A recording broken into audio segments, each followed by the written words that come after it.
أعوذ بالله من الشيطان الرجيم. بسم الله الرحمن الرحيم. عما يتساءلون عن النبأ العظيم الذي هم فيه مختلفون. كلا سيعلمون ثم كلا سيعلمون. ألم نجعل الأرض مهادا والجبال أوتادا وخلقناكم أزواجا وجعلنا نومكم سباتا وجعلنا الليل لباسا وجعلنا النهار معاشا وبنينا فوقكم سبعا شدادا وجعلنا سراجا وهاجا وأنزلنا من المعصرات ماء ثجاجا لنخرج به حبا ونباتا وجنات ألفافا إن يوم الفصل كان ميقاتا يوم ينفخ في الصور فتأتون أفواجا وفتحت السماء فكانت أبوابا وسيرت الجبال فكانت سرابا إن جهنم كانت مرصادا للطاغين مآبا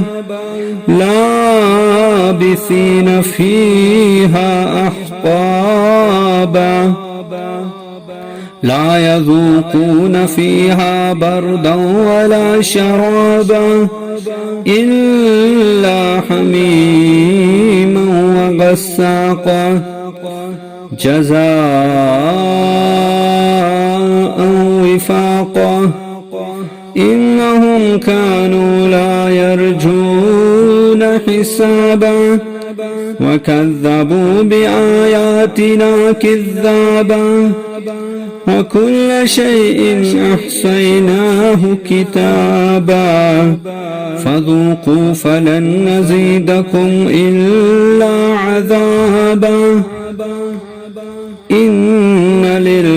للمتقين مفازا حدائق وأعنابا وكواعب ترابا وكأسا دهاقا لا يسمعون فيها لغوا ولا كذابا جزاء من ربك عطاء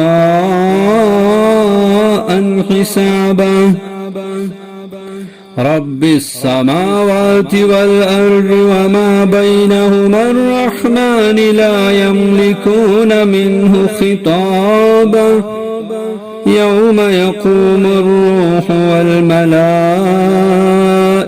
صفا لا يتكلمون إلا من أذن له الرحمن وقال صوابا ذلك اليوم الحق فمن شاء اتخذ إلى ربه مآبا إنا أنذرناكم عذابا قريبا يوم ينظر المرء ما قدمت يداه ويقول الكافر يا ليتني كنت ترابا وہ باہم کس چیز کے بارے میں سوال کرتے ہیں؟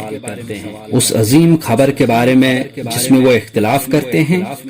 ہرگز نہیں، جلد ہی وہ جان لیں گے، پھر ہرگز نہیں، جلد ہی وہ جان لیں گے۔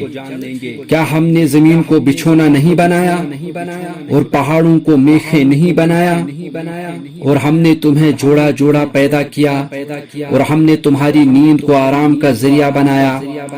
اور ہم نے رات کو تمہارے لیے لباس بنایا، اور ہم نے دن کو روزی کمانے کا وقت بنایا، اور ہم نے تمہارے اوپر 7 مضبوط آسمان بنائے، اور ہم نے ایک روشن چراغ سورج بنایا، اور ہم نے بھرے بادلوں سے خوب برسنے والا پانی نازل کیا تاکہ اس کے ذریعے سے اناج اور سبزیاں نکالیں اور گھنے باغات اگائیں۔ بے شک فیصلے کا دن ایک مقررہ وقت ہے، جس دن سور پھونکا جائے گا تو تم گروہ در گروہ چلے آؤ گے، اور آسمان کھول دیا جائے گا اور اس میں دروازے ہی دروازے ہو جائیں گے، اور پہاڑ چلائے جائیں گے تو وہ ریت کی طرح ہو جائیں گے۔ بے شک دوزخ تاک میں ہے، سرکشوں کا ٹھکانہ ہے، وہ اس میں مدتوں پڑے رہیں گے، وہ اس میں کسی ٹھنڈک کا مزہ چکھیں گے نہ کسی مشروب کا، ہاں مگر کھولتا پانی اور بہتی پیپ، یہ ہے بدلہ بھرپور۔ انہیں تو حساب کی امید ہی نہ تھی، انہوں نے ہماری آیات کو بے دریغ جھٹلایا، اور ہم نے ہر چیز کو ایک کتاب میں گن رکھا ہے، لہٰذا اب تم اپنے کیے کا مزہ چکھو، ہم تمہارے عذاب بڑھاتے ہی رہیں گے۔ بے شک متقی لوگوں کے لیے کامیابی ہے، باغات اور انگور ہیں، اور نوجوان ہم عمر عورتیں، وہ چھلکتے ہوئے جام، وہ جنت میں تو نہ بےہودہ باتیں سنیں گے اور نہ جھوٹ، انہیں آپ کے رب کی طرف سے نیک اعمال کا یہ بدلہ ملے گا جو ان کے لیے کافی انعام ہوگا۔ جو آسمانوں اور زمینوں کا اور ان کے درمیان تمام اشیاء کا رب ہے، نہایت مہربان ہے، وہ اس سے بات کرنے کا اختیار نہیں رکھیں گے جس دن جبریل اور سب فرشتے اس کے حضور سب بستہ کھڑے ہوں گے، اس سے صرف وہی کلام کر سکے گا جسے رحمان اجازت دے گا، اور وہ درست بات کہے گا۔ یہ دن برحق ہے، چنانچہ جو چاہے اپنے رب کے پاس ٹھکانہ بنا لے، بے شک ہم نے تمہیں جلد آنے والے عذاب سے ڈرا دیا ہے۔ اس دن انسان وہ سب کچھ دیکھے گا جو اس کے دونوں ہاتھوں نے آگے بھیجا ہوگا، اور کافر کہے گا کاش میں مٹی ہو جاتا۔